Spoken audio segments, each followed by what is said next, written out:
leo tutakuwa na mahojiano maalum na makamu mkuu wa chuo cha kumbukumbu ya kilimo cha kumbukumbu ya Sokoine SUA, chuo ambacho kimekuwa na mchango mkubwa katika sekta ya kilimo hapa nchini, kuzalisha wataalamu, kufanya tafiti mbalimbali za masuala ya kilimo na hali kadhalika kutoa ushauri pia katika sekta ya kilimo. Na chuo hiki kimekuwa kikongwe sasa, tunaweza kusema hivyo, miaka 42 ambayo kinatimiza hivi sasa. Tutaangalia mafanikio ambayo wameyapata katika miaka hii 42 katika kuzalisha wanataaluma, lakini kubwa zaidi mchango ambao wameutoa katika nchi yetu kwenye miaka hii 42. Balkis. Hakika tuko naye hapa makamu mkuu wa chuo kikuu cha Sokoine, chuo cha kilimo hichi, Profesa Raphael Chibunda. Karibu sana Profesa. Asante. Karibu sana Prof. Asante, shukrani. Nafurahi sana kujumuika na wewe kwenye matangazo yetu. Asante. Habari za SUA? SUA wanasemaje? SUA tunashukuru. Ndio. Kuna utulivu mkubwa. Wanafunzi wetu kwa kweli wanaendelea na masomo. Na walimu wetu ambao ni wanataaluma wanaendelea sio tu kufundisha, lakini na shughuli nyingi za utafiti, lakini vile vile za kushauri wakulima, wafugaji na Watanzania kwa ujumla, lakini vile vile serikali katika mambo yanayohusu utungaji wa sera katika maeneo ambayo chuo chetu kina umahiri. Unaweza ukatukumbusha kozi ambazo chuo cha Sokoine mnazitoa? Labda niseme, kiniruhusu ningeanza kidogo na historia fupi kwamba leo katika mwaka huu chuo chetu kimetimiza miaka 42 toka kimepata ile hadhi ya kuwa chuo kikuu. Na wakati tunaanza chuo chetu ambayo ilikuwa mwaka 1984, kilikuwa kwa kweli chuo kidogo, kilikuwa kinatoa mitaala mitatu tu. Tulikuwa tunafundisha mambo ya kilimo, misitu, lakini na tiba ya mifugo. Na kuanzia kipindi kile chuo chetu kwa kweli kimepanuka, kimekuwa.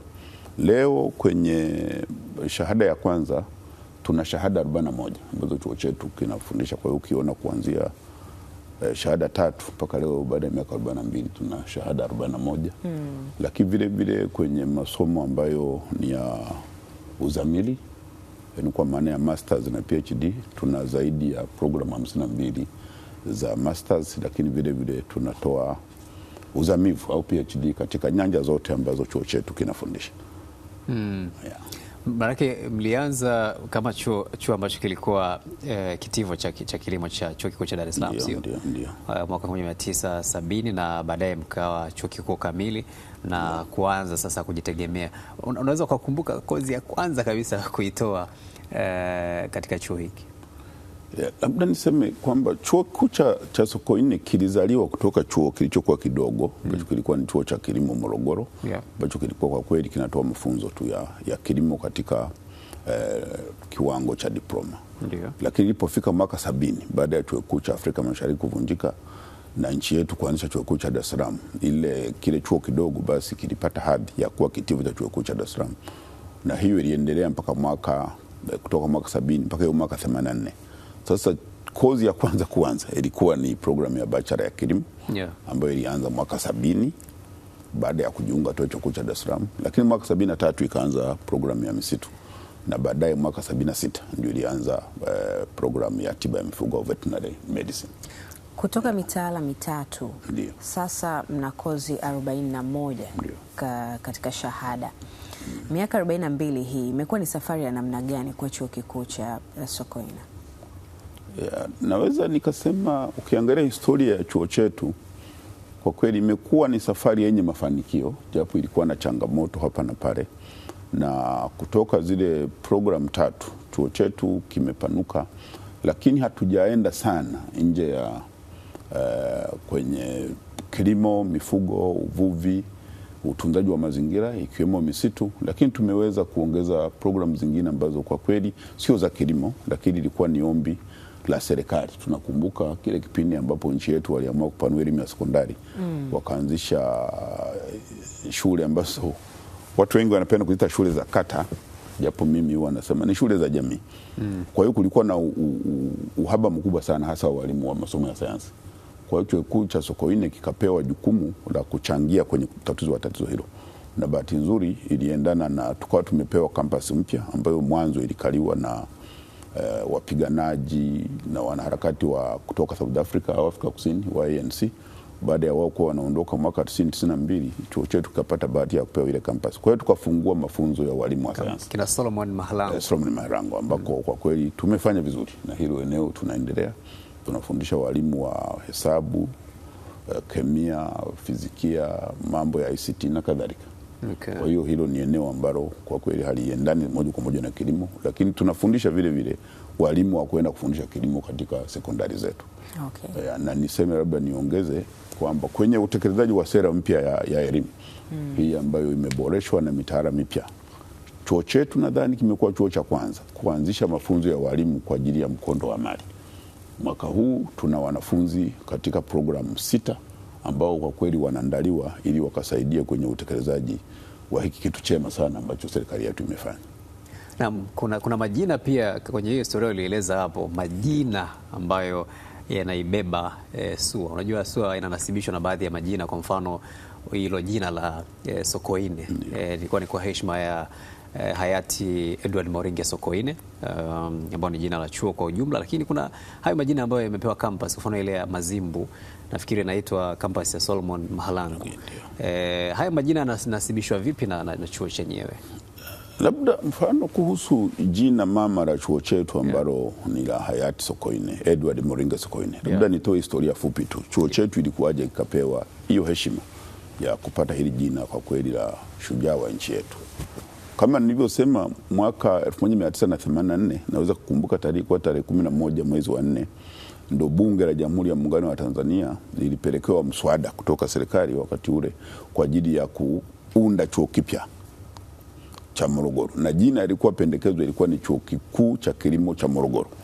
Lakini taarifa tulizonazo, kwa sababu watu walioshiriki bado kwa sehemu kubwa wako hai, kwamba mjadala bungeni ulikuwa ni mkali. Kuna baadhi ya wajumbe wa bunge hawakutaka chuo kikuu cha Dar es Salaam kigawanywe, lakini wengine walikuwa na wasiwasi kwamba nchi yetu haikuwa na uchumi wa kuweza kusa kumudu vyuo vikuu viwili, kwa sababu ya uendeshaji wa chuo kikuu mara zote unahitaji fedha nyingi. Lakini kwa umahiri mkubwa sana hayati Sokoine wakati ule akiwa waziri mkuu wa nchi yetu, lakini alikuwa msimamizi wa shughuli za bunge, shughuli za serikali bungeni, alifanya kazi kubwa kwenye kutetea hilo mpaka pale wabunge wakaridhika na mswada ule kwa umepita. Sasa bahati mbaya, kama tunavyofahamu kwenye historia hii nchi, kesho yake ambayo ilikuwa tarehe 12 mwezi wa 4, wakati hayati Sokoine anasafiri kutoka Dodoma kurudi Dar es Salaam, ndio alipata ajali, na ajali hii ilitokea katika mkoa wa Morogoro. Bahati mbaya ikachukua maisha yake. Kwa hiyo wale waasisi wa chuo chetu waliona kwa kweli, kutokana na mchango wake mkubwa kwanza kwenye kukianzisha, lakini kwenye imani kubwa aliyokuwa nayo kuhusu kilimo na maisha ya vijijini, wakaona ni vyema wamwombe Mheshimiwa Rais ili jina la chuo chetu kibadilishwe. Na leo niseme kwa kweli tunashukuru Mheshimiwa Rais wakati ule, baba wetu wa taifa Mwalimu Nyerere aliridhia, na ilipofika mwezi wa 7 jina la chuo likabadilishwa kwa kufanya mabadiliko kidogo kwenye mswada uliokuwa umekianzisha. Kwa hiyo kuanzia pale chuo chetu kikawa kinaitwa Chuo Kikuu cha Sokoine cha Kilimo. Na ikawa chuo cha pili sasa nchini. Chuo cha pili nchini baada ya chuo kikuu cha Dar es Salaam. Ndio. Sasa Profesa, historia hii na kuanzishwa kwa chuo cha Sokoine kimeleta athari kubwa ambayo ni chanya katika jamii yetu. Kozi ambazo mmezitoa, wahitimu ambao wametoka pale ni wengi kwa miaka hii 42, hasa mkigusa kazi ambazo wananchi wa Tanzania ndio sababu ya kipato chao ama riziki zao, kilimo na ufugaji. Vitu hivi mnaona mmeleta mapinduzi ama mageuzi ya wataalamu kwa kiasi gani katika jamii? Kwanza niseme chuo chetu kilipoanza, ambaye alikuwa mkuu wetu wa chuo wa kwanza na akiwa rais wa nchi yetu, baba wa taifa Mwalimu Nyerere, alitoa maelekezo mahususi, na mpaka leo tuna hotuba ambayo alitoa wakati wa kuzindua chuo chetu. Ilikuwa tarehe 26 mwezi wa 9 mwaka 1984. katika maelekezo hayo mojawapo ilikuwa tujenge chuo ambacho kitakuwa kweli cha kisayansi, kifanye mambo ya akademia vizuri, lakini vile vile kiwe ni chuo ambacho kitagusa wakulima, wafugaji, wavuvi wa nchi hii ili kuweza kuboresha aina ya kilimo ambacho tulikuwa tunakifanya wakati ule. Na kwa hilo niseme leo ukiangalia mabwana shamba au maafisa ugani walio nchi hii kuanzia miaka ile walio nchi hii karibu 99% hawa ni wahitimu wa chuo kikuu chetu. Lakini vile vile nafahamu ni swala ambalo lina mjadala kama je, kilimo chetu kimepiga hatua au kimerudi nyuma au kimebaki kilipokuwa, lakini ukweli ni kwamba kilimo chetu kimepiga hatua kubwa sana. Na ndio maana ukiangalia wakati tunapata uhuru chetu ilikuwa na wakazi wananchi karibu milioni 9 tu, lakini leo tunazungumzia tuko karibu milioni 70 na Tanzania hatuagizi chakula. Kwa hiyo kuonesha kwamba kilimo chetu kimekuwa na kinaweza kulisha nchi yetu. Hatujawa kwenye nchi ambazo kwa kweli tunahitaji msaada wa chakula au kuagiza kutoka nje. Na haya mabadiliko, huo uzalishaji umesimamiwa kwa sehemu kubwa na wahitimu wa chuo kikuu cha Sokoine cha kilimo. Lakini ukiangalia kwenye mambo ya misitu, leo tunajisifu nchi yetu karibu 30% ya nchi yetu tumehifadhi kwa ajili ya wanyamapori, lakini vile kwa ajili ya misitu. Wasimamizi wa misitu hii akiwemo leo naweza nikamtaja Profesa Sirayo ambaye ni mkuu wa TFS. Huyo ni mhitimu wa chuo chetu, lakini vivyo ni mwalimu wa chuo chetu. Ndio serikali ilimchukua pale na tunaona kazi nzuri wanaoendelea kuifanya watu wa TFS. Lakini vile vile tumejikita kwenye mambo ya uhifadhi wa wanyamapori na huko tunaendelea kufanya vizuri. Wahitimu wetu wengi kwa kweli ndio wanashughulika kwenye kuhifadhi mbuga zetu, lakini vile vile kwenye uongozaji wa watalii na kadhalika. Lakini niseme kidogo hata kwenye utafiti kuna watu kweli hatujafanya vizuri kiasi ambacho tungependa kufanya na nchi yetu ingetutegemea tufanye, lakini kuna kazi kubwa imefanyika. Leo sisi ambao ni wa zamani kidogo ukiangalia, hata leo tunazungumzia mfano hivi viazi mviringo, vita viazi Ulaya vilivyolimwa miaka ya 60, miaka ya 70, sio vinavyolimwa leo. Hizi ni mbegu mpya, ndio maana zinaweza kuzaa kwa haraka zikatoa mazao kiasi kwamba nchi hii hakuna mtu ambaye hajawahi kula chips. Lakini ukiangalia kwenye mihogo, ukaangalia kwenye migomba, ukaangalia na kwenye mazao mengine mpunga, kuna uzalishaji mkubwa wa mbegu mpya ambao umefanyika. Na haya ni matokeo ya watafiti wa chuo kikuu cha Sokoine wakishirikiana na watafiti wengine wa nchi yetu na nchi za nje. Sasa Profesa, pamoja na mafanikio hayo ambayo mmeyapata, natamani kukupa pia picha, unaweza kusema labda nyinyi mnavyosema another school of thought kuhusu hali tulionayo hasa kwa vijana. Kama ambavyo tunafahamu kwamba studies zinaonyesha kwamba asilimia zaidi ya 65-70 ya wananchi katika nchi yetu ni vijana. Na kwa mfano study World Bank wanasema kila mwaka tunatengeneza vijana karibu 900,000 kwenye soko la ajira, na kati ya hao wengi wanakwenda kuajiriwa ama kujiajiri kwenye informal sector, yani kwenye sekta isiyo rasmi. Na tunavyozungumzia hapa tunazungumzia wanakwenda kwenye bodaboda, wanakwenda kwenye, wengine tunasikia wanakuwa mawinga, bila shaka umekusikia kuhusu mawinga na kuna maswali ambayo yanaibuka kuhusu appetite ya vijana hawa kwenda kwenye kilimo. Inaonekana kwamba bado mwamko wao wa kwenda kwenye kilimo ni mdogo, na tulitegemea taasisi kama hii unayoiongoza iongoze nchi katika mapinduzi hayo, kwamba tujenge hiyo na kutuonyesha zaidi fursa pia ambazo zinapatikana kwenye kilimo, ili vijana wengi zaidi tuone wao ndio wanakwenda kuingia kwenye kilimo. Kwa nini mpaka sasa hivi bado hajafanikiwa kufanya hivyo, Profesa? Mimi niseme hivi, kwanza ni mjadala mpana, ni mjadala ambao kwa kweli wakati mwingine kuna watu wanashiriki huu mjadala lakini bila takwimu, bila kuwa na uelewa unaojitosheleza. Ni kweli tungependa vijana wetu washiriki kwenye kilimo kwa sehemu kubwa. Lakini sio kweli kwamba vijana wetu wamekimbia kilimo.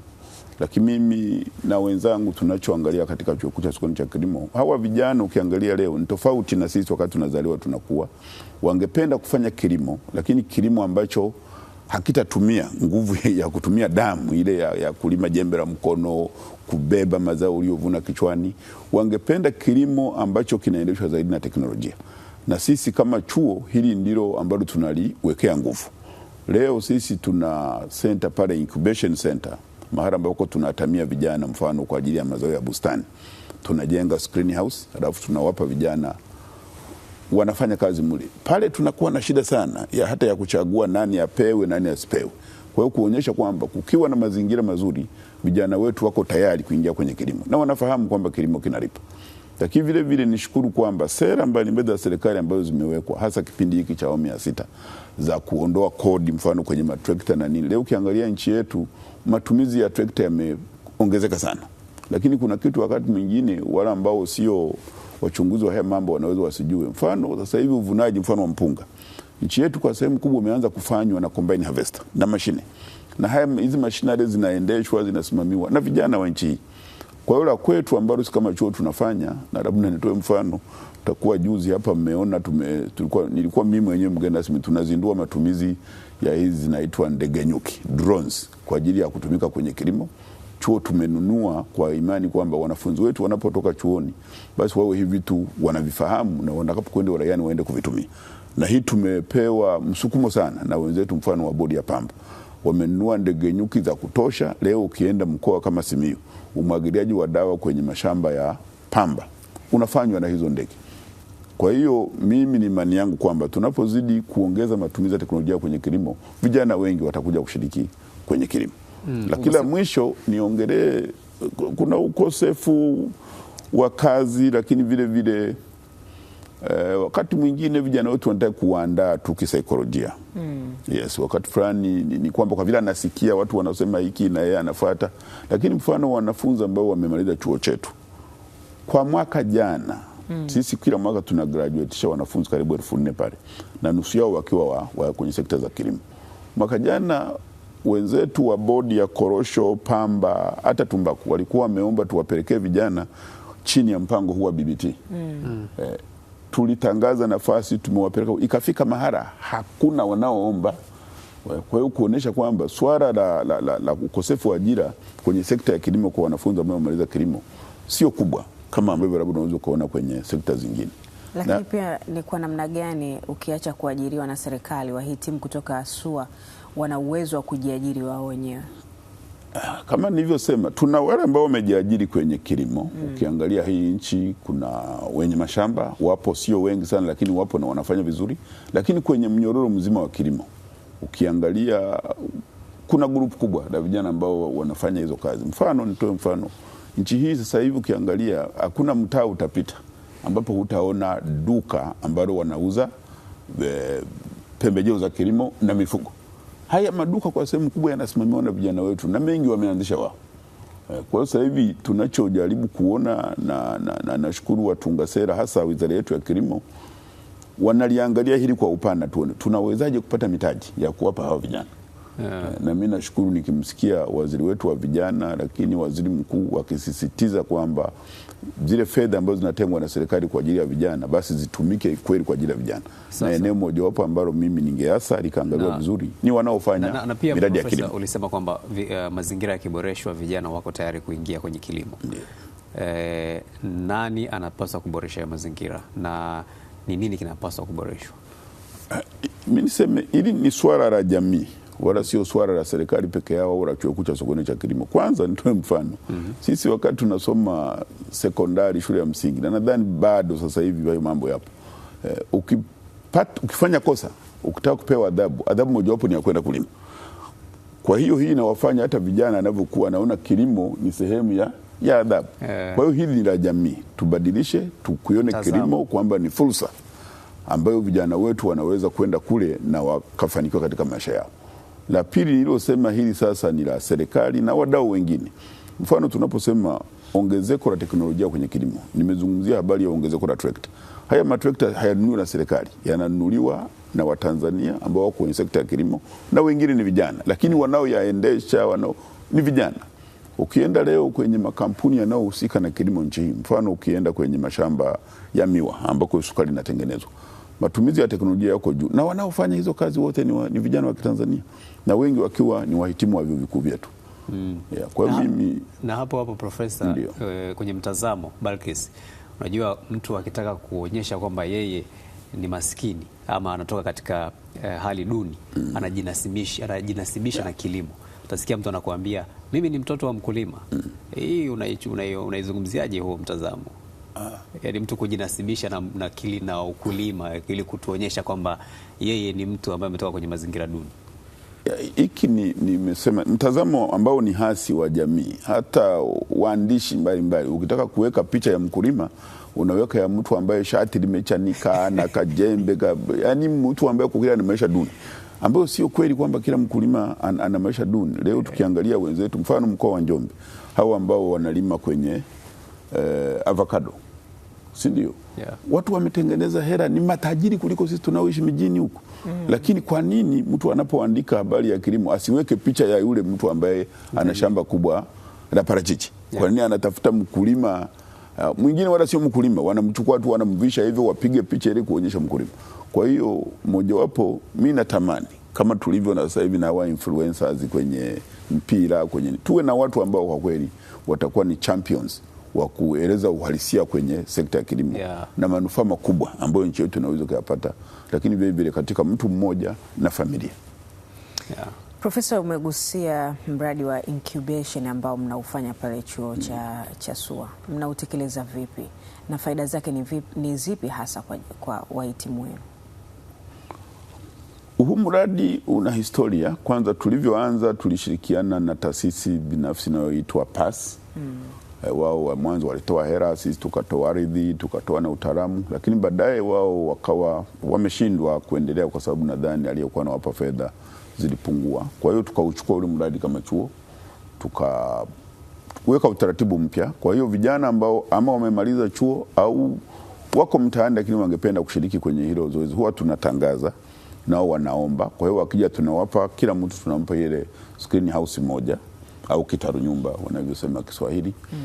Na tuna mazao makubwa ambayo tunawashauri walime. Kwanza wana pilipili hoho zile za rangi, lakini kuna zao ambalo halilimwi sana nchi ambao ni sweet melons, matikiti matamu, kwa sababu kuna matikiti haya matikiti maji ambayo tumezoea ni matikiti matamu. Lakini vile vile wanalima matango, wanalima nyanya. Na sasa hivi soko lao ni kubwa sana kwa sababu wanalima ni mazao yenye ubora mkubwa sana. Kwa hiyo wanauza, mfano hapa Dar es Salaam kwenye supermarket ukiona wanauza hoho za rangi, sehemu kubwa zimetoka katika chuo cha sokoni cha kilimo. Lakini tunashukuru mazao haya yanaenda mpaka Zanzibar kwenye mahoteli makubwa na faida yake ni kubwa. Na ndio maana tukija wakati wa kugawa tunakuwa na kazi ngumu kuchagua nani apewe nani asipewe. Kwa hiyo sisi matumaini yetu kama chuo tumetenga bajeti, lakini tunaomba na wadau wengine tushirikiane nao kwa sababu sisi tuna ardhi ili tupanue, tuwe na vitalu nyumba vingi zaidi kuliko leo tulivyo navyo. Pamoja na hayo tunafahamu kuwa teknolojia inakuwa sana. Ni kwa namna gani pia chuo kikuu cha SUA kimejikita katika ufundishaji ambao unaendana na teknolojia ya sasa? Inasemekana pale mnaita smart agriculture. Labda niseme hivi, chuo chetu tumejiwekea sisi msemo wetu au slogan. Tunasema chuo chetu tumeamua kupiga vita maigizo. Yes, na ndio maana mwanafunzi anayekuja kusoma chuo kikuu cha sokoni cha kilimo, na nichukue hii nafasi kuwashukuru wanafunzi wetu, lakini vile vile wazazi ambao kwa miaka yote wamekiona chuo chetu kwamba ni sehemu yenye ubora mkubwa. Kwa hiyo kwenye kukataa sisi kuwa chuo ambacho watu wanaweza kuja pale mwanafunzi akakua tu urefu, akakua labda kaongeza na uzito, lakini hajaongeza chochote kwenye kichwa chake, kwenye kukataa hayo tumefanya maboresho makubwa sana. Sisi mfano nikiangalia kwenye nikianza eneo la misitu, tunafundisha misitu na mazingira. Sisi ni chuo peke yake, tena sio katika nchi hii, lakini katika ukanda wa Afrika Mashariki na nchi za SADC. Tuna misitu ya mafunzo ya kwetu. Tuna msitu mkubwa sana ambao ni msitu ambao tumeuhifadhi, msitu asili huko Mazumbai katika wilaya ya Lushoto. Una karibu eka 300. Ukipata nafasi unaweza kutembelea. Lakini tuna msitu wa Rumotonyi mkoa wa Arusha ambao ni msitu wa kupanda. Lakini juzi miaka 7 iliyopita tulipata maelekezo mahususi kutoka kwa baraza la chuo. Tumeanzisha msitu mpya mkoa wa Ruvuma wilaya ya Madaba. Tumepata ekari 10,000 na ambazo tumeshaanza kupanda mpaka hivi ninavyoongea eka 1,500 tayari tumeshapanda miti. Hii ni kwa ajili ya mafunzo lakini na biashara ya chuo. Lakini tuna karakana ambazo tumefanya uboreshaji mkubwa. Sisi tuna kiwanda cha samani. Mkitaka kutengeneza samani, madawati, nini, tunatengenezea chuoni kwetu na ni sehemu kubwa sana ya mafundisho ya vijana wetu. Lakini tumeanzisha shule ndani ya chuo kwa ajili ya kufundisha Watanzania, sio wanafunzi wetu tu, kwa ajili ya kuoperate mashini za kilimo zikiwemo trekta. Kwa sababu nimesema trekta zimeongezeka nchi hii, tuna combine harvester. Ukiuliza wale wanaozisimamia wanafundishwa wapi? Kwa hiyo sisi tumekuwa wa kwanza kuanzisha na hii imesaidia sana. Lakini vile vile sisi tunafundisha mambo ya textile, mambo ya nguo na mavazi na fashion. Kwa hiyo tumeanzisha studio yetu kubwa sana ya ushonaji. Okay. Ukija pale mimi hata na kaunda suti zangu nazozivaa zinashonwa na wanafunzi wetu. Okay. Na mambo mengine mengi. Lakini labda la mwisho ambalo Watanzania wengi watakuwa wafahamu. Chuo chetu ni peke yake katika nchi hii tuna hospitali ya rufaa ya wanyama. Kwa hiyo ukiwa na paka wako, kawa na mbwa, kawa na ng'ombe ambayo wameshindwa kumtibu wengine, unamleta chuo cha Sokoine cha kilimo. Yaani ni rufaa hiyo sasa. Ni rufaa. Tunapokea wagonjwa wengi. Na huyo paka anatakiwa amepata rufaa kutoka kwenye hospitali ya chini. Anakotibiwa au labda wewe, kwa sababu sisi hatuko kama walivyo kwenye hospitali za watu kwamba lazima utoke wilayani uende mkoani. Ukiona kwamba huyu paka wako ni wa thamani, unaweza kumleta moja kwa moja, tutakupokea. Yes, tutakupokea. Okay. Sasa Prof, hebu tuangalie mchango wenu mnaotoa hasa kwenye masuala mbalimbali ya kisera na programu mbalimbali za kuendeleza kilimo. Kwa mfano kuna programu ambazo zimekuwa zikianzishwa na serikali kuhusu kilimo, kauli mbiu, mwelekeo. Nakumbuka tumekuwa na mambo ya kilimo ni uti wa mgongo, kilimo ni kilimo, mambo mengi yametokea hapo katikati kuhusu kilimo, lakini hivi karibuni zaidi ilikuwa ni Building a Better Tomorrow, BBT.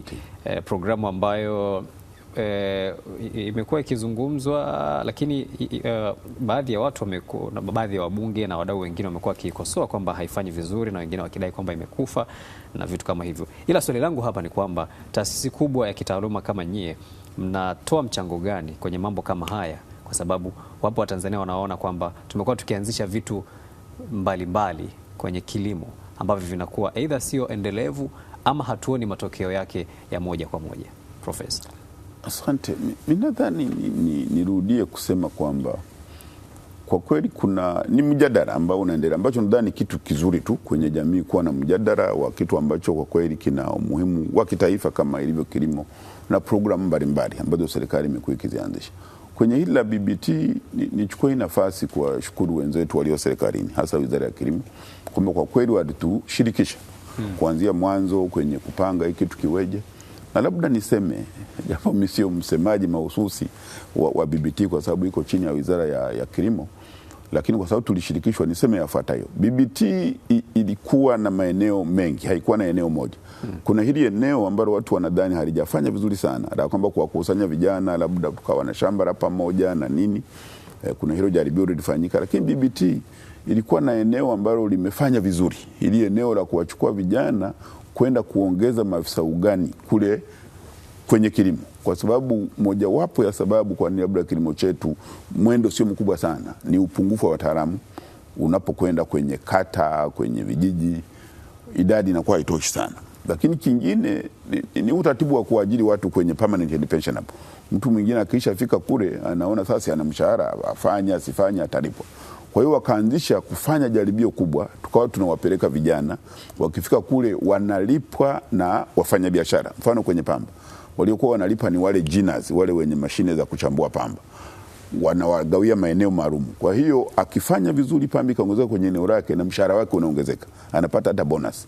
Na kwa kweli ukiangalia takwimu, uzalishaji wa pamba katika mfano mkoa wa Simiyu ambao ndio ulikuwa wa mwanzo uliongezeka sana kutokana na hilo. Mpaka hawa wenzetu wa bodi ya korosho nao wakaomba tukawapelekea vijana 500 ambao nao naamini wamefanya vizuri. Lakini wenzetu wa bodi ya tumbaku nao walikuwa wameshaleta maombi. Kwa hiyo kuna eneo la BBT ambalo limefanya vizuri na kuna lingine halijafanya vizuri sana. Lakini sio kwamba limeshindwa moja. Ile ambalo halijafanya vizuri nyewe mmeshiriki maana tukiwa tunawapongeza kwamba mmeshirikishwa na mkashiriki kuboresha, lakini pia lazima hilo tunavyofanya tunavyohoji accountability, maana yake mko tayari kuwa accountable katika eneo ambalo halijafanya vizuri. Sisi kama washauri tulishiriki, tulitoa ushauri.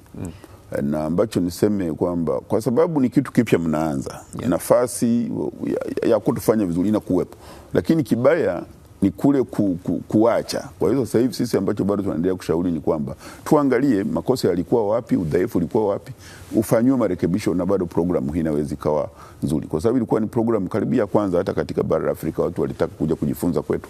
Kwa mimi naamini bado inawezekana, lakini tunaangalia tu udhaifu ni wapi, kulikuwa na shida na maboresho yafanyike. Na katika hayo na mradi ambao Profesa Makoa ukiuzungumza sana, huu ni mradi wa Higher Education for Economic Transformation, HEET. Ni mradi wa aina gani ambao SUA mnauangalia, na unadhani ni kwa namna gani mradi huu unaenda kufanya maboresho ya elimu ya juu hapa nchini? Nikushukuru sana kwa kuleta hilo. Tunauita mradi wa HEET kwa ufupi, ambao kwa kweli ni nia na dhamira kubwa ya serikali kwamba kujaribu kwanza kupanua fursa katika elimu ya juu, lakini kufanya maboresho kwamba elimu yetu iangalie vile vile jinsi gani inaweza kusaidia kukua kwa uchumi wa nchi yetu. Ndio maana inaitwa Economic Transformation Program.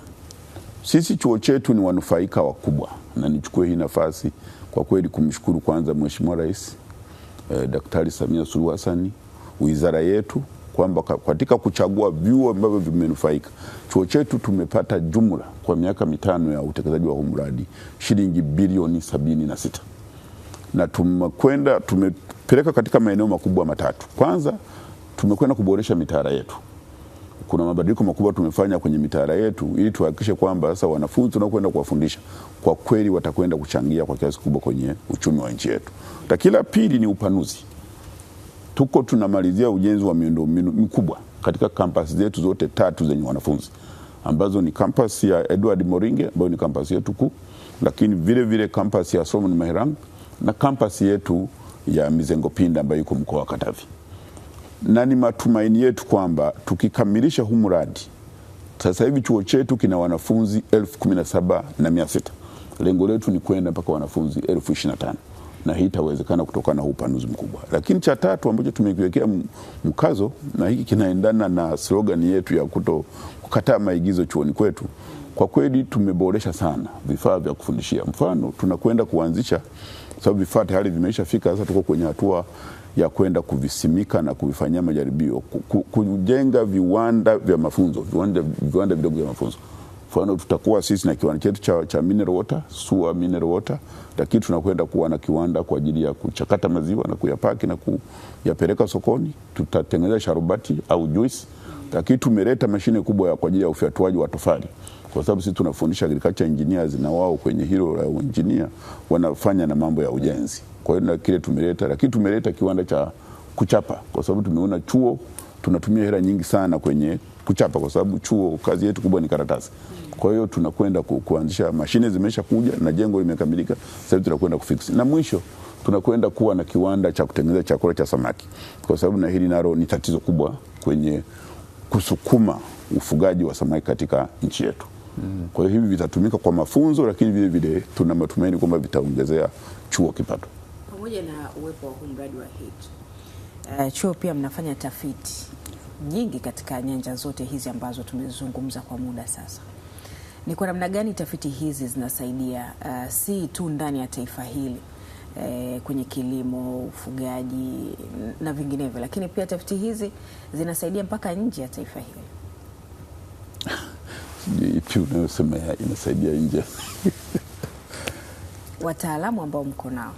Mimi nianze niseme hivi, chuo chetu kwa uasili wake ni chuo tafiti, kwa sababu vyuo vikuu tofautiana. Kuna vyuo vikuu mkazo mkubwa ni kwenye mafunzo, lakini sisi tunaweka mkazo kwenye mafunzo, utafiti vile vile, na kuhaulisha yale tunayo ya tafiti kwa ajili ya matumizi ya wananchi wa nchi hii. Kwa hiyo kwenye utafiti kama nilivyosema toka mwanzo wa chuo chetu, kuna utafiti wa aina mbalimbali umefanyika, na kuna mahara tumepata mafanikio makubwa. Mojawapo ni nilogusia kwamba kwenye uzalishaji wa mbegu mpya za kilimo katika nchi hii, chuo chetu kwa kushirikiana na watafiti wengine wa nchi hii, kuna kazi kubwa imefanyika. Na ndio maana nimesema ukiangalia kwenye mahindi, mpunga, kuna mbegu mpya na ambazo zinafanya vizuri zaidi, na hizi mbegu kwa sehemu kubwa zimefanywa utafiti kwa mwongozo wa chuo chetu. Lakini vile vile nimezungumzia mambo ya mazingira, kuna kazi kubwa tunafanya. Mfano upande wa misitu, kuangalia ni miti ipi ipandwe katika mazingira yapi. Chuo chetu kimefanya kwa kweli kazi nzuri. Lakini vile vile kwenye wanyama, kwenye ufugaji tuna juhudi kubwa, mfano kutengeneza chanjo za magonjwa ya mifugo, lakini vile vile kutafuta lishe, hasa kwa kutumia vitu vinavyopatikana hapa kwetu nyumbani, ili kutengeneza lishe bora kwa ajili ya wanyama wa aina mbalimbali, kuanzia kuku, ng'ombe, mbuzi na kadhalika. Lakini chuo chetu kilikuwa mwanzilishi wa kuleta mfano mbuzi wa maziwa katika nchi hii. Ukienda mkoa wa Kilimanjaro, ukienda Morogoro upande wa sehemu ya Matombo, hawa mbuzi wamefanya vizuri sana. Hawa mbuzi walianzia chuoni kwetu. Ilikuwa ni utafiti sisi kuona wanaweza kufanya vizuri wapi na tukawapeleka huko. Lakini Profesa, kuna hero rats. Ni tafiti ambazo zimefanyika pale SUA, panya wametengenezwa na kufundishwa pale SUA na kwenda kutumika hata katika mataifa mengine. Yeah. Kwa hili la mradi wetu wa panya wategua mabomu, kwa sababu watu wengi wanawafahamu hivyo. Kwanza ni washukuru wenzetu, tuna taasisi sio ya kiserikali inaitwa POPO kutoka Ubelgiji ambayo imeshirikiana na chuo sasa ni zaidi ya miaka 25. Mwanzo mkazo ulikuwa kwenye uteguzi wa mabomu, na kama ulivyogusia hawa panya wanafundishwa, lakini vile tunashirikiana na jeshi letu la wananchi, kwa sababu ili sisi tuweze kuwa na vile vilipuzi vya kuwafundisha, kutambua, kunusa, kufanyaji. Tumeshirikiana na wenzetu wa jeshi la wananchi na tunawashukuru sana kwa mchango wao ambao wanaendelea kutupa. Kwa hiyo hao panya wamefundishwa na wamepelekwa kwenye nchi ambazo zina matatizo ya mabomu ya kutegwa ardhini. Bahati nzuri tunamshukuru Mwenyezi Mungu, nchi yetu hilo sio tatizo. Kwa hiyo tumepanua. Sasa hivi tumewafundisha kunusa na kutambua vimelea vinavyoleta kifua kikuu.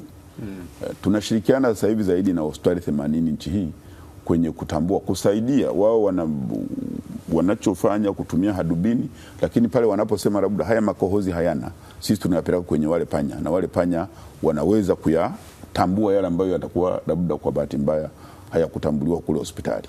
Lakini na hiyo mbali ya nchi yetu kutumia, sasa tumepeleka katika nchi ya Msumbiji pamoja na Ethiopia ambao nao tayari wameanza kutumia. Lakini malizie, tunaendelea, nadhani tuko kwenye hatua nzuri sana na wenzetu watawa hawa kwa ajili ya utambuzi wa nyara za taifa ambazo zinavushwa. Kwa hiyo tumefanya sasa hivi majaribio na ambayo yameenda vizuri sana kwenye bandari yetu, kwenye viwanja vya ndege vyetu, kuona watu ambao wanatorosha hizi nyara za taifa, pembe za ndovu, magamba ya kakakuona na kadhalika. Lakini nadhani kwenye muda mfupi ujao itakuwa tumepata kibali cha kuendelea cha kwanza kufanya hiyo kazi rasmi, ili tuweze kusaidia ulinzi wa nchi yetu. Katika hilo Profesa, na ndio hapo watu wengine walikuwa wanauliza maswali kwamba kwa nini hawa panya wanaonekana kusaidia zaidi mataifa mengine. Kwa mfano panya magawa alipata umaarufu mkubwa sana. Huyu bana aliweka historia, rekodi ya kutegua mabomu zaidi ya 100 kule Cambodia. Na alistaafu mwaka 2021 kama nakumbuka vizuri. Na kuna mwingine pia amestaafu juzi hapa na amejengewa kabisa nyumba yake pale ya kustaafu, anaishi pale na vitu kama hivyo. Lakini swali linalokuja ni kwamba hawa wanaonekana wanatumika sana kwenye mataifa mengine, hasa kwenye masuala ya kiulinzi. Sasa tukawa tunajiuliza, sisi hapa Tanzania hatuna changamoto za kiulinzi ambazo zinawahitaji hawa panya watusaidie, Profesa? Kama nilivyosema mwanzo, msingi mkubwa walivyoanza utafiti wa hawa panya ilikuwa ni kuwafundisha ili waweze kutambua mabomu yanayozikwa ardhini. Na ndio maana wamefanya kazi kubwa sana Msumbiji, wamefanya kazi kubwa sana Angola, lakini na hizo nchi kama ulivyosema, nchi ya Cambodia, na sasa hivi tayari kuna majadiliano ya hawa panya kwenda kuwatumia kwenye huu mgogoro unaoendelea wa Ukraine na Warusi. Sasa wanaweza wakaenda ilikuwa timu ya kwanza ilishaenda, lakini hali ya usalama sio nzuri sana, lakini maandalizi yapo na nadhani hali ikitulia wataenda. Lakini sasa mimi nadhani kitu cha kushukuru Mungu kwamba watumiki hapa nyumbani, kwa sababu sisi hatuna hayo mabomu ya kutegwa ardhini, hatujawa na migogoro ambayo imeleta matatizo ya jinsi hiyo. Mimi sidhani kama ni swala la Watanzania kusikitika, ili ndio kumshukuru Mwenyezi Mungu. Na sisi kwa kutambua hilo ndio maana tumeelekeza kwenye tatizo ambalo liko nyumbani ili wao wasaidizi. Kwenye TB nilivyosema pale, kwenye utafutaji na utambuzi wa wale wanaoficha nyara kwa ajili ya kuzitorosha kutoka katika nchi yetu. Na wapo wa kutosha kabisa kusema. Hawa panya tunawazalisha. Hawa ni panya asili wa nchi yetu. Hawa wa mwanzo wanatoka tu kwenye milima ya Uruguru pale karibu na chuo chetu. Lakini tunawazalisha, na ukija pale chuoni tuna mahara ambako ni wodi ya uzazi. Kuna mahara tunawakuzia, kuna mahara wanafanywa mafunzo, lakini tuna vile vile jengo ambalo wale ambao wanakuwa wameretire. Hawa panya wanaweza kufanya kazi mpaka wakiwa na kati ya miaka 8-9 wanakuwa wamefikia umri wa kustaafu. Kwa hiyo tunao wastaafu pale. Na wakistaafu wanakaa tu wanakula maisha pale. Na tumeajiri daktari mahususi wa wanyama kwa ajili ya kuangalia wale panya wakiwemo wale wastaafu, kwa sababu wanapoanza kustaafu nao hupata changamoto nyingi za kiafya. Sasa profesa, panya wanastaafu na nitumie nafasi kuwakaribisha Watanzania na nyinyi waandishi wa Azam kuja kutembelea mkaona yale tunayoyafanya. Sasa mwenzetu mwandishi wetu Teresia Mwanga tayari ashafika pale kuja kuwatembelea na kufanya coverage. Lakini profesa, kuna kitu natamani kufahamu. Actually ni kitu cha nyuma kidogo, lakini nataka kujua chuo kimechukua hatua gani ili kuleta mtazamo mpya na namna mpya ya kufanya haya mambo. Mmekuwa mkifanya program mbalimbali za kupeleka wanafunzi wenu katika mataifa mbalimbali, hasa Israel. Nahisi kutakuwa kuna ushirikiano fulani hivi ambao mnao. Tumeona wanafunzi wanaofanya internship wanakwenda kule kwa miezi kadhaa au mwaka mmoja, na wakati fulani tulipata matatizo. Wanafunzi wenu walikwenda kule katika migogoro inayoendelea, wakauawa kule, wakafa wanafunzi wale wawili, na najua kila mtu anawakumbuka. Lakini nachotamani kujua ni kwamba chuo sasa kinachukua au kimechukua hatua gani baada ya yale matukio ili kuhakikisha kwamba wanafunzi wenu wanaokwenda kwenye mataifa kama haya hasa ambayo yana migogoro wanakuwa salama, na mnakuwa mmeshatengeneza mazingira kwamba hawa wanafunzi wanaweza kwenda na kurudi, sababu ni watoto, familia zinawategemea na vitu kama hivyo. Profesa. Asante. Nikiri kwamba tuna huo utaratibu, na utaratibu huu ni mwitikio wa maelekezo ya serikali yetu kwamba kwenye kuandaa hawa vijana wetu wakati fulani ni vizuri tukapata nafasi pa kuwapeleka kama internship ili wakaenda kukaa kama ni kiwandani, kama ni shambani, ili wakafanya kazi kwa mikono, lakini wakajifunza zaidi, ili wanapokuja sasa kuwa wahitimu wanaweza kutumia huo ujuzi kwenye kuisukuma zaidi nchi yetu kimaendeleo. Sasa tuna nchi, Israeli ni mojawapo, lakini vijana wetu wanaenda Ujerumani, wanaenda Denmark, wengine wanaenda mpaka Amerika kwa ajili ya mfano wale wana upande wa wanyama. Wayahudi sio wafugaji sana, kwa hiyo tunawapeleka Denmark, wanaenda Amerika, lakini vile vile na Ujerumani.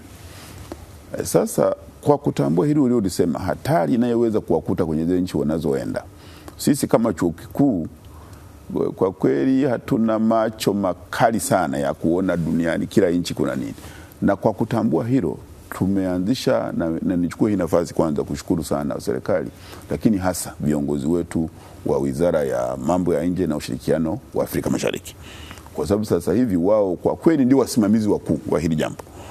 Kwa hiyo kwa kutumia barozi zetu, na wao kama serikali labda wana macho zaidi kuliko sisi, wanatushauri, wanasema kama ni sehemu fulani labda huu sio muda mwafaka wa kupeleka vijana. Na kwa kuanzia tulipoanza uhusiano kwa mkubwa hapo ulikofika hatujapata matatizo. Kwa hiyo hata kama wanaenda Israeli, basi ni kwenda Israeli eneo ambalo watakuwa wametushauri wenzetu wa mambo ya nje kwamba liko salama, au kipindi hiki hapana. Kwa hiyo kuanzia pale hakuna matatizo, na nitumie hii nafasi mimi kuwaomba vijana, lakini vile vile wazazi, kwa sababu kuna gharama kadogo wakati fulani wanahitaji mlipia tiketi ya ndege na nini. Tutafute tunavyoweza. Wakienda kwa kweli, wakirudi wanakuwa wameboreka zaidi. Wanakuwa wamejua dunia zaidi, lakini wamejua hata masoko mapya. Kwa hiyo hata wakija kufanya shughuli zao ndani ya nchi inawasaidia wao wenyewe, lakini vile vile wanawasaidia na Watanzania wengine. Profesa, miaka 42 ya chuo cha SUA, ni mambo gani ambayo mnayafanya katika maadhimisho ya hii miaka 42 sasa? Niseme hivi, sisi kwanza huwa tuna utaratibu, na huu ni uunge na jina letu la Sokoine. Sisi tuna utaratibu kila baada ya miaka miwili huwa tunafanya maadhimisho makubwa kwa ajili ya kumbukizi la hayati Sokoine.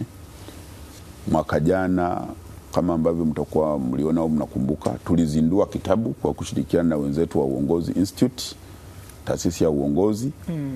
Lakini tulisimamia kwa karibu sana, na tukue nafasi kuwashukuru wenzetu wa ofisi ya makamu wa rais tulizindua kitabu ambacho kina historia nzima ya hayati Sokoine, kuanzia kuzaliwa, makuzi yake, lakini vile vile na uongozi wake, kutoka alivyoanza kama kiongozi wa Masai, lakini mwisho akawa kiongozi wa kitaifa mpaka pale mauti alipomkuta. Kwa hiyo mwaka huu bahati mbaya haukuwa mwaka wetu wa kufanya, lakini tuliandaa majadiliano, mdahalo pale chuoni, watu wakashiriki, kwa pamoja tukakumbuka kazi kubwa aliyokuwa kufanya Sokoine. Lakini kikubwa kwetu sio kukumbuka tu alivyokuwa na nini, ni kuchukua yale mazuri aliyotuachia Sokoine na sisi tukayafanyia kazi na kuyaendeleza na kuyasema kwa sauti kubwa, ili Watanzania wengine vile vile sio tu wakamfahamu, hasa vijana ambao hawakuwepo. Na sasa hivi tunashukuru kwamba viongozi wetu wanazidi kuwa vijana. Kwa hiyo nadhani tuna jukumu sisi la kuendelea kuwakumbusha yale mazuri ambayo alikuwa nayo Sokoine, hasa uadilifu wake, utendaji kazi wake, kwamba ni mtu ambaye alikuwa kitu kisha kubaliwa, alikuwa msimamizi mzuri.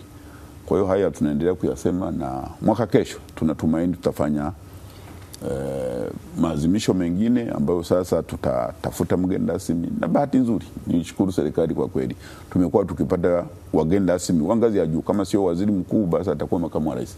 Wakati fulani tunamwalika rais, lakini kwa shughuli zake basi anampa msaidizi wake kuja kuhudhuria yale matukio. Na tutarajie nini pia kwa siku zijazo, Profesa, hasa katika nchi ambayo ina fursa nyingi untapped, yani fursa nyingi kwenye kilimo ambazo bado hazijatumiwa ipasavyo, kwa maana kwamba tuna ardhi ya kutosha kubwa tu, ina rutuba, lakini bado hatujaitumia katika uzalishaji wa kisasa wa kutumia teknolojia, wa kibiashara zaidi, wa kuuza nje zaidi. Tutarajie nini katika matumaini tulionayo kwenu nyie kama taasisi ya kitaaluma katika kuiongoza nchi ama kuishauri nchi kuweza kutumia kikamilifu fursa ambazo zipo kwenye sekta ya kilimo? Asante. Mimi nadhani nikubaliana na wewe kwamba kwenye sekta ya kilimo kwa nchi yetu tuna fursa bado kubwa sana.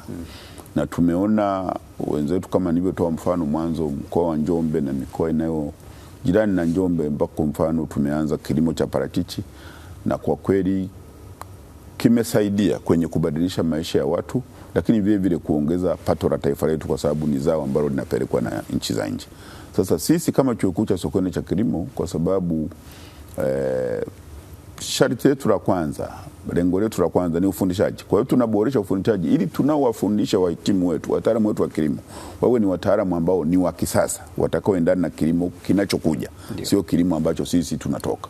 Ndio maana nimesema tunaongeza matumizi ya teknolojia kwenye mafunzo, ili hawa vijana wetu wakitoka basi wawe na mawazo tofauti labda na leo tulivyo na ilivyokuwa jana. Lakini cha pili ni kwenye nyanja ya utafiti.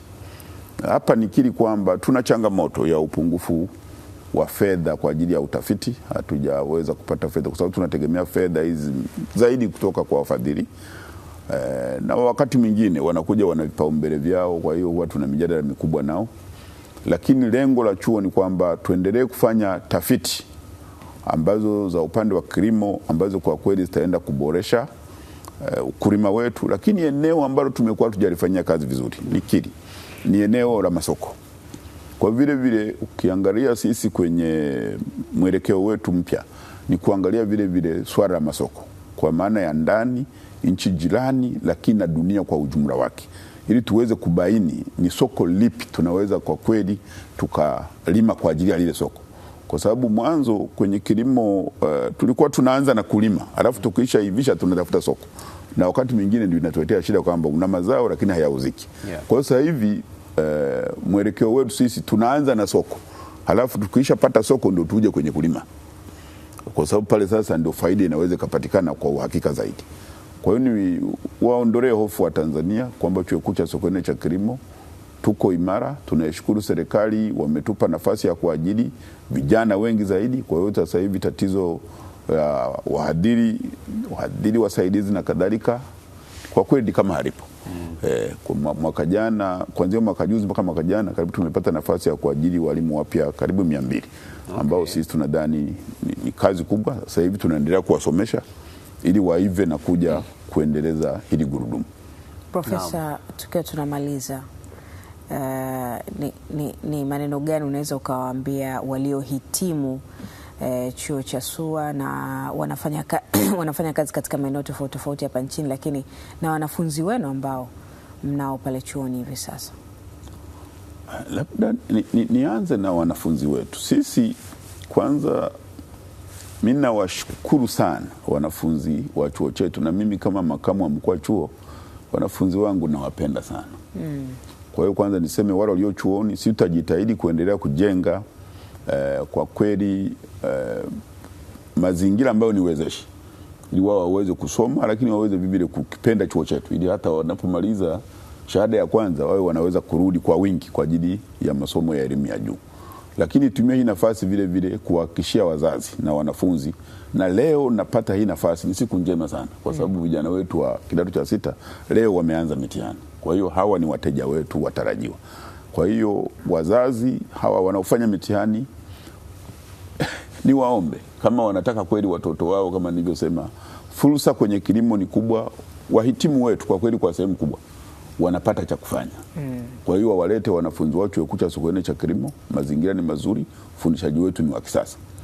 Na kwa Watanzania niendelee kuwapa matumaini kwamba kwa sera zilizopo, mfano ukiangalia hii dira ya mwaka 2050 ilivyoandikwa, kilimo kimepewa kipaumbele, lakini mule kinazungumzwa kitu ambacho kwa miaka mingi hatujakipa nadhani msukumo wa kutosha: umwagiliaji. Kwa sababu hakuna, tukiendelea kulima kwa kutegemea mvua kuna changamoto nyingi, lakini kwa dira inachoelekeza, na mimi sina wasiwasi kwamba kitatekelezwa, kwa sababu utekelezaji tayari umeanza kwenye awamu hii. Ni matumaini yangu kwamba tunavyoenda mbele hii dira itazidi kutuongoza. Tukiongeza umwagiliaji kwenye kilimo, tutakuwa na nafasi nzuri sana kwa kweli ya kufaidika na kilimo cha nchi yetu.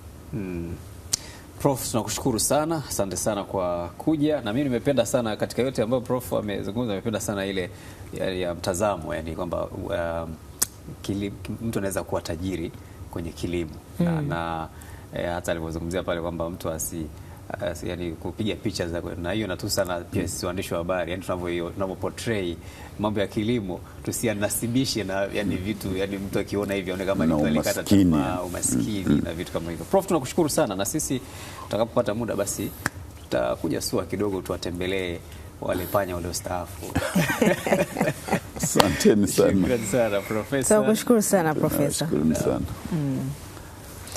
Ni Profesa Raphael Chibunda, makamu mkuu wa chuo cha Sokoine, ambaye tumezungumza hapa mengi, yote yakijumuishwa ndani ya miaka 42 ambayo chuo hicho kinaadhimisha kwa mwaka huu.